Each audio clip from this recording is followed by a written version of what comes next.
Sri Lankan Prime Minister Dinesh Gunnawardena has said that his country has benefited a lot from the China-proposed Belt and Road Initiative, saying that China is seeking cooperation for peace and development. The Prime Minister made the remarks in an interview with Xinhua during the ongoing 7th China-South Asia Expo in Kunming, capital of China's Yunnan province. The Belt and Road initiative taken by China is a great change to the entire economies of our countries.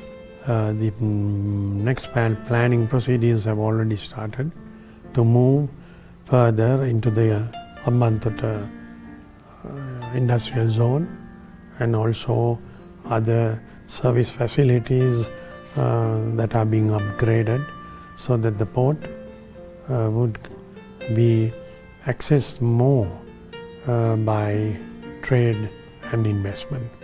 Similarly, in the Colombo port city, it is in the capital of Sri Lanka, very key and important place.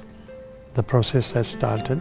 Most of the initial foundations have been clearly completed, and it's an important center that will develop with all of financial and other investments, taking into a new era of development.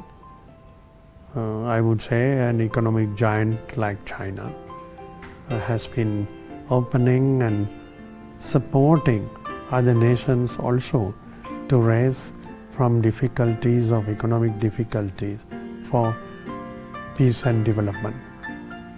The Prime Minister also spoke highly of the cooperation between Yunnan and Sri Lankan provinces. Yunnan province governor has visited us, and we signed a MOU on various projects, research and cooperation for development, especially with the eastern province of Sri Lanka. Those are the future development areas of what is mentioned in agriculture.